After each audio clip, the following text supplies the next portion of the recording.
Mundiales de Fútbol, la memoria que rueda. Serie periodística sobre la historia del torneo orbital, visto desde la mirada geopolítica, cultural, musical y literaria, con la realización de los profesores Mauricio Montoya y Gonzalo Medina, presentada por UN Radio, emisora de la Universidad Nacional de Colombia.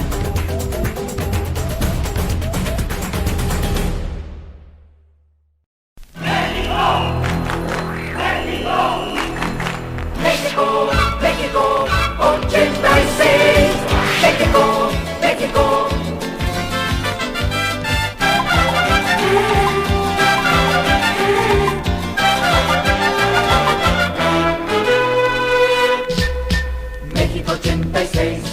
México 86, donde se vive la emoción.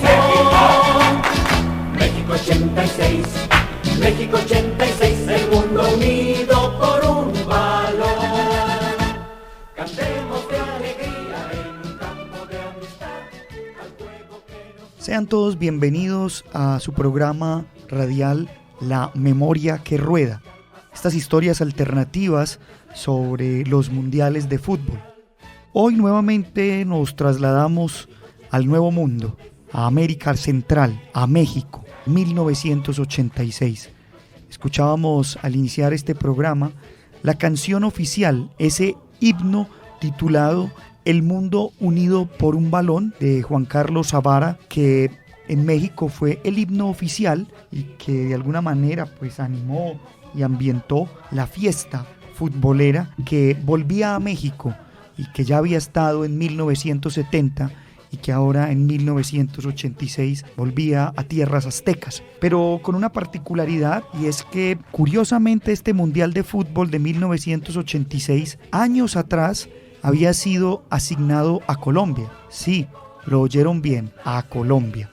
En 1979 ya se habían hecho gestiones para que Colombia fuera el anfitrión de este mundial, pero la situación política, la situación que se vivía en términos de inseguridad y muchas otras situaciones asociadas incluso con el narcotráfico hicieron que meses antes, en 1986, ya el gobierno de Belisario Betancur decidiera que ese mundial no se iba a realizar en Colombia. En su alocución presidencial, el presidente entonces Belisario Betancur dice, palabras textuales, que tenemos muchas cosas que hacer y no hay tiempo para atender las extravagancias de la FIFA y de sus socios. El mundial debía servir a Colombia y no Colombia a la multinacional del mundial. Con esas palabras, de alguna manera, Belisario Betancur cuestionaba esas extravagantes exigencias de la FIFA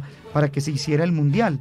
Algunas de ellas eran tales como los estadios que se pedían fueran 12, tenían que tener capacidad para 40,000 espectadores en unas vueltas, y si había para la segunda vuelta había que tener mínimo capacidad para 60,000 u 80,000 espectadores. Además de eso, la FIFA exigía que sus funcionarios, que eran aproximadamente 250 personas, la delegación oficial, tuvieran a disposición hotel de primera clase, limusina y además de ello acompañantes oficiales. Sumado a todo esto, se pedía que el alojamiento de los árbitros no debía encontrarse en ninguna ciudad céntrica, sino que los árbitros deberían estar alejados, también cada uno en habitaciones individuales y en hoteles 5 estrellas, y muchas otras cosas, entre ellos los beneficios económicos que ganarían los patrocinadores. Estas y muchas otras exigencias hicieron que Colombia tuviera que renunciar al Mundial de Fútbol, y por eso fuera llevado entonces otra vez a México. Y así entonces entramos en este Mundial de Fútbol, dándole el saludo especial al profesor Gonzalo Medina. Muchas gracias, Mauricio, y como siempre, el saludo para todos nuestros oyentes que nos escuchan a través de UN Radio en la frecuencia de los 100.4, frecuencia modulada, emisora de la Universidad Nacional de Colombia. Precisamente hablando de nuestro país en ese contexto del Mundial de México 1986, sobre todo en el aspecto político, debemos de señalar que esas conversaciones de paz que se iniciaron en 1984 entre el gobierno presidido por Belisario Betancur, pero en el caso de la comisión, a cargo inicialmente de Otto Morales Benítez, quien luego renunció, esa comisión, repito, mantuvo conversaciones con representantes de las FARC, del M-19 y del EPL. El ELN no participó en ningún momento en esos diálogos. En el caso de las FARC particularmente es importante destacar que uno de los primeros acuerdos de esas conversaciones fue la creación de la Unión Patriótica, o sea que se acuerda que se cree un grupo político que tenga participación en los cuerpos colegiados, particularmente en el Congreso y órganos regionales y municipales, y además de ello que la UP pueda tener derecho a participar en elecciones presidenciales. En ese contexto, precisamente, digamos que se configura una historia fatídica, tenebrosa, porque fue a partir de ese momento, es decir, desde el momento en que Braulio Herrera aparece como el líder de la Unión Patriótica, se empieza a configurar ya toda una política de exterminio de líderes, de alcaldes en ese momento en la Unión Patriótica, de congresistas, etcétera. O sea, esos diálogos de paz, pues de entrada casi que ya tuvieron un final trágico, y a ello agreguémosle, como si fuera poco lo anterior, la tragedia del Palacio de Justicia. El 6 de noviembre de 1985, el M-19 se toma las instalaciones del Palacio de Justicia y un documental registra precisamente lo que fue ese acontecimiento que marcó en dos, diría yo, la historia contemporánea de nuestro país.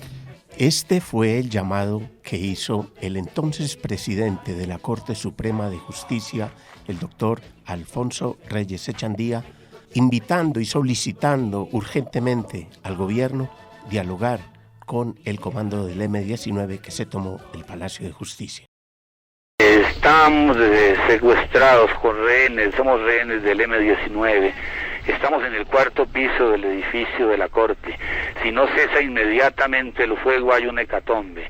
La gente está dispuesta a conversar, viene a traer un documento para conversarlo, pero no hay manera de hablarlo y de buscar una salida civilizada a esta situación mientras no haya cese inmediato del fuego. Que la opinión pública se entere y, por favor, soliciten por todos los medios de convicción necesarios que el fuego cese inmediatamente.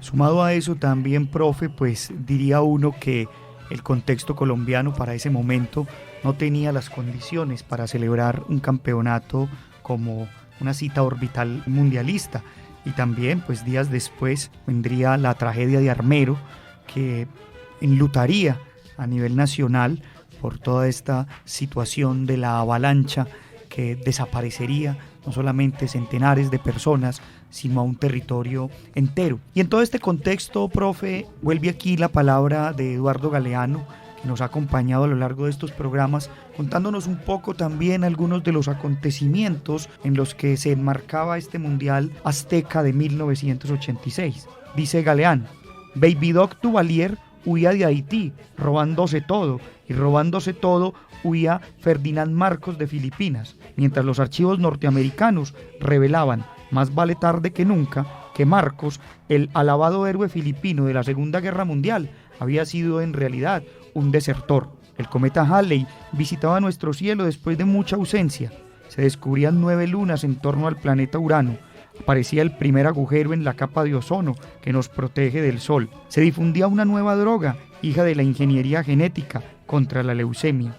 En el Japón se suicidaba una cantante de moda y tras ella elegían la muerte 23 de sus devotos. Felipe González decía sí a la OTAN, la Alianza Militar Atlántica, después de haber gritado no, y un plebiscito bendecía el viraje mientras España y Portugal entraban al mercado común europeo. En una cárcel de Lima morían ametrallados 400 presos. Fuentes bien informadas de Miami anunciaban otra vez la inminente caída de Fidel Castro, que iba a desplomarse en pocas horas. Se habían desplomado muchos edificios sin cimientos, con toda la gente adentro, cuando un terremoto había sucedido a la Ciudad de México el año anterior. y buena parte de la ciudad estaba todavía en ruinas. Mientras tanto, allí se inauguraba un campeonato mundial de fútbol. Bueno, pues Argentina, como ya lo sabemos, fue el campeón de ese Mundial de México 1986 y de ello pues vamos a escuchar más adelante registros que nos ilustran sobre el particular, pero Argentina también era centro de la atención mundial en materia política, primero porque había ya un gobierno civil, un gobierno democrático, el gobierno de Raúl Alfonsín desde 1983. Pero en 1984 se configura la famosa Comisión Nacional de Desaparecidos, la CONADEP, y Alfonsín designa al escritor Ernesto Sábato como el presidente de esa comisión que habría de adelantar todo un trabajo de memoria histórica sobre la tragedia que sufrió el pueblo argentino entre 1976 y 1983. Entonces quiero que escuchemos el acto en el cual precisamente el presidente Alfonsín, acompañado de Ernesto Sábato, anuncia la conformación de la CONADEP, Comisión Nacional de Desaparecidos. Señor presidente de la Comisión Nacional sobre la Desaparición de Personas, doctor Ernesto Sábato, señoras, señores, en nombre del Poder Ejecutivo de la Nación, y estoy seguro que digo bien en nombre del pueblo argentino, quiero expresarle el agradecimiento de todos. Necesitábamos sin duda de la tarea que ustedes han realizado. Sabemos que ha significado para ustedes un esfuerzo físico tremendo, pero nos consta que por encima de ese esfuerzo han tenido ustedes que superar algo que es mucho más fuerte. Han tenido que superar el agobio del dolor con el que se han encontrado a través de todos estos días de tan intenso trabajo. Miles y miles de seres humanos, generalmente jóvenes y hasta adolescentes, pasaron a integrar una categoría tétrica y fantasmal, la de los desaparecidos. Palabra, triste privilegio argentino, que hoy se escribe en castellano en toda la prensa del mundo.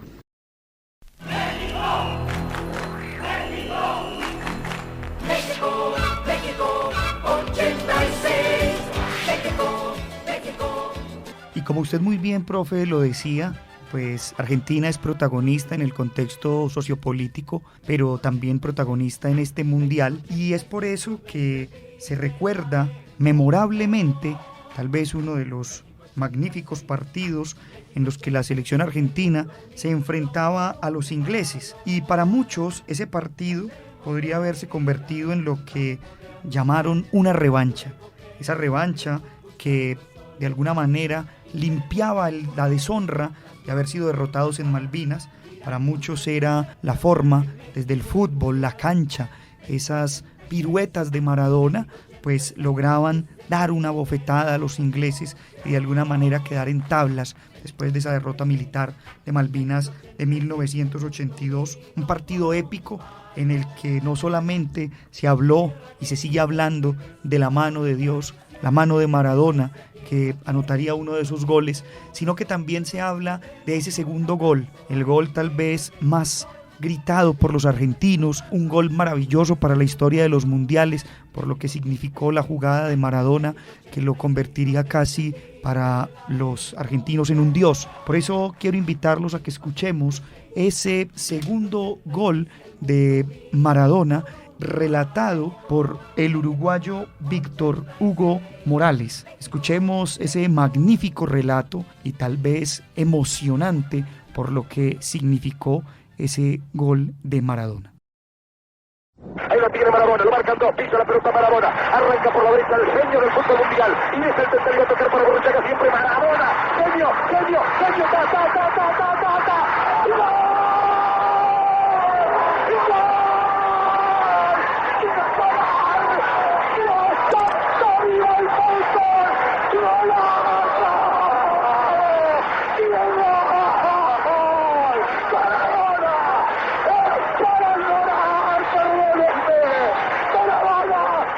corrida de Morales, en la jugada de todos los tiempos, barrilete cósmico, ¿de qué planeta viniste?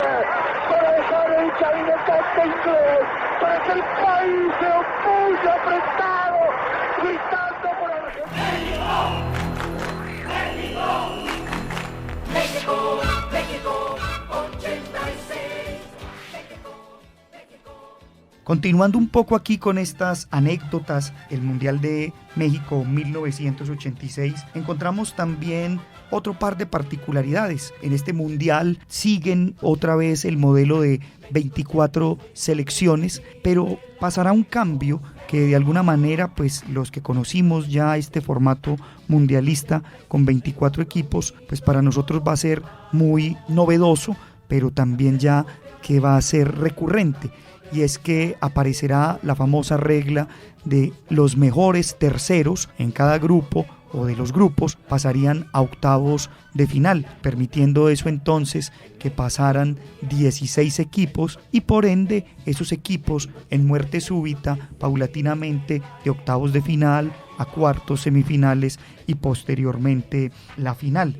Y no podemos dejar de mencionar aquí también ese elemento representativo que venimos contando, que desde 1966 adorna los campeonatos mundiales, y es la mascota. La mascota para este mundial fue bastante particular, era una figura conocida como Pique, que en realidad parecía pues con una figura de charro mexicano, que al igual que la mascota que se había usado en 1970, que era un niño, pues usaba los colores nacionales en su uniforme, estaba acompañado de una pelota, y también pues usaba este particular sombrero mexicano, y creería yo pues hace honor a esa famosa referencia al pique de las comidas mexicanas, pero que también se contaba entre esas anécdotas que se creaban alrededor de este curioso personaje, que además de que era picante, simbolizaba todo el sabor mexicano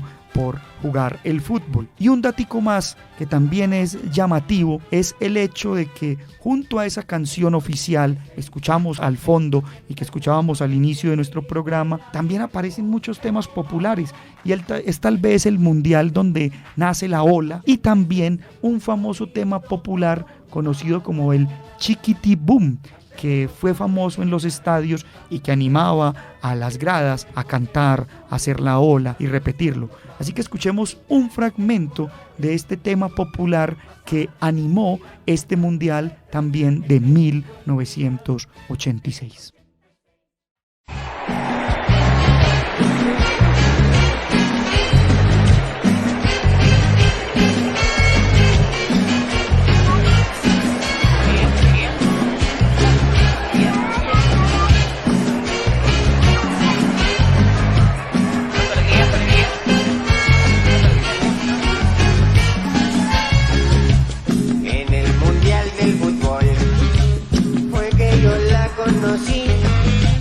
Una güerita muy linda que se llamaba Mimi. Ella venía de muy lejos, venía para ver el fútbol. Quería ver a los mexicanos anotar su primer gol. México, México, vamos a ganar este campeonato, nos lo vamos a llevar. México, México, vamos a gozar este nuevo ritmo que es el ritmo del mundial.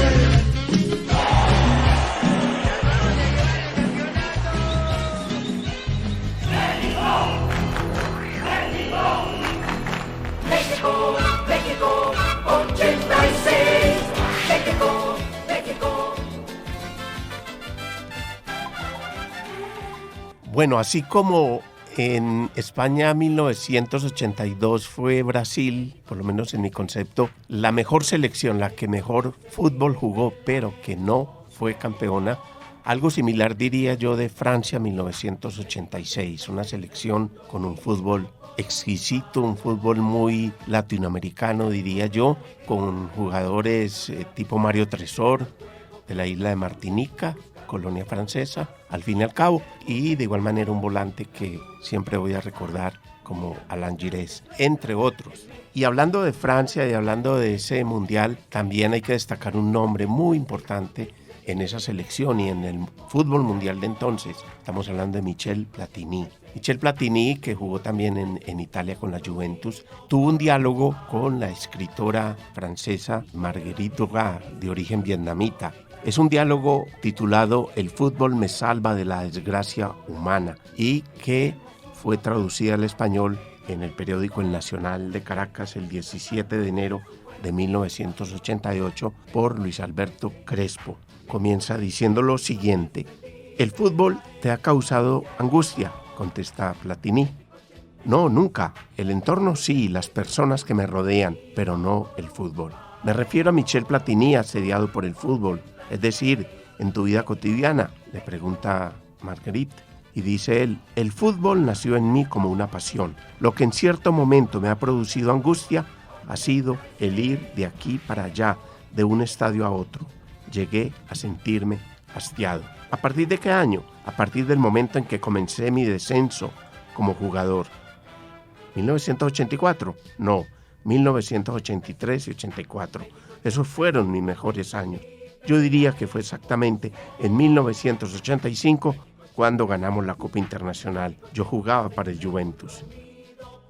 Y dice Duras, en el fútbol encuentro cierto estado angélico.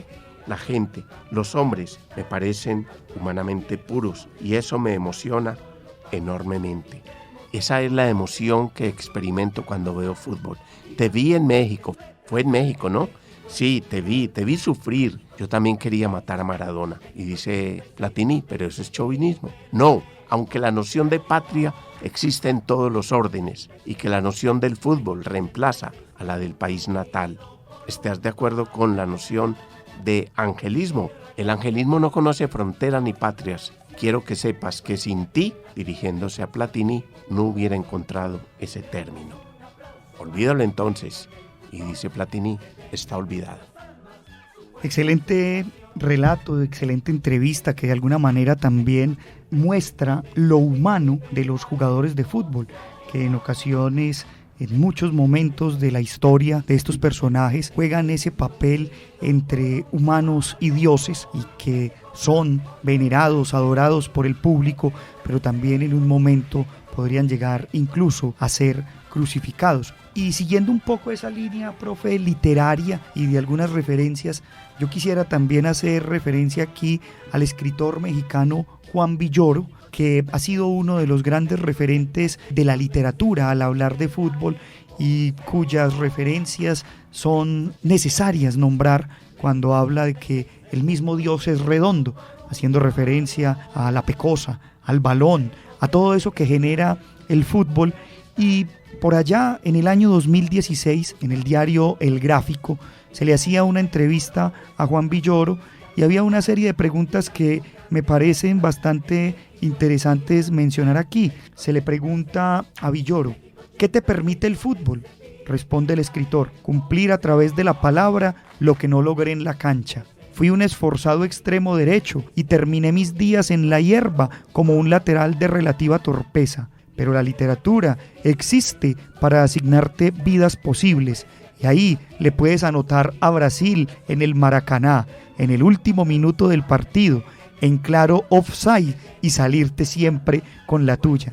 Y yo creo que en el marco de lo que estamos haciendo en este programa y hacia donde nos vamos encaminando, que es el Mundial de Rusia en 2018, vale la pena escuchar la respuesta que Juan Villoro dio en esta entrevista cuando le preguntaron ¿qué significa para vos un Mundial de fútbol? Y responde el escritor, la vida de un hincha tiene plazos de 4 años. Luego de una larga espera viene esa ilusión de que los países existen en el fútbol y que las ligas refutan a diario. Puedo recordar mi vida a través de los mundiales como cualquier otro aficionado al fútbol. A pesar de las corruptelas de la FIFA, los mundiales permiten conjeturar en una relación de origen entre los jugadores, en un sentido de pertenencia, que si bien es ilusorio, porque hoy en día todo depende de las marcas y el mercado, genera la impresión de que en efecto una tribu se enfrenta con otra. Los mundiales son tan importantes que Lionel Messi el incontrolable mejor futbolista de todos los tiempos, desde el punto de vista técnico, aún no tiene la estatura de Pelé o de Maradona.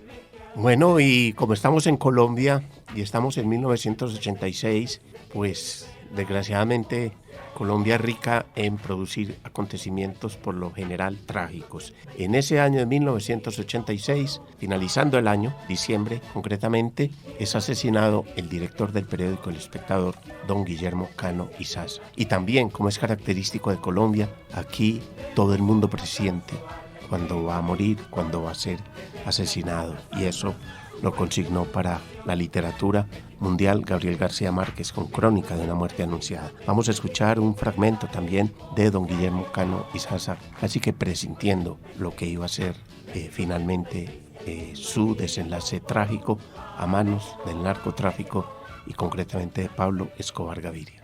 No he tenido amenazas del narcotráfico de ninguna clase, a pesar de que mi columna ha estado muy dedicada a tratar ese aspecto y con bastante energía, porque yo creo que ese es uno de los problemas más graves que tiene el país en estos momentos. Pero sí sé de personas que escriben en los periódicos que han sido amenazadas de muerte y que inclusive han sido asesinadas vilmente. ¿Eso afecta de alguna forma la libertad de prensa en Colombia? Pues claro, desde luego eso es una amenaza que tenemos los periodistas encima. Yo salgo aquí del periódico por las noches y no sé qué va a pasar. Con esto entonces cerramos nuestro programa del día de hoy, donde hemos visitado otra vez las tierras aztecas.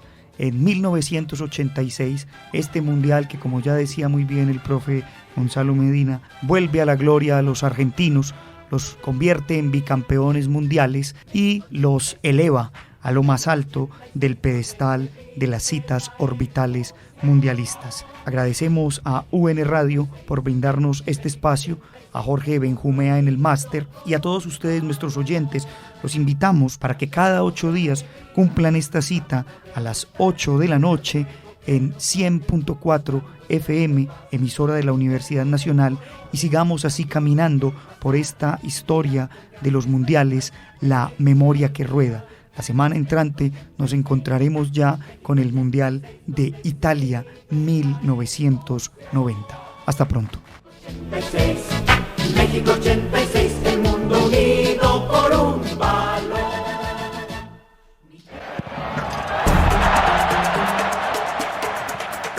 Mundiales de Fútbol, la memoria que rueda. Serie periodística sobre la historia del torneo orbital, visto desde la mirada geopolítica, cultural, musical y literaria, con la realización de los profesores Mauricio Montoya y Gonzalo Medina, presentada por UN Radio, emisora de la Universidad Nacional de Colombia.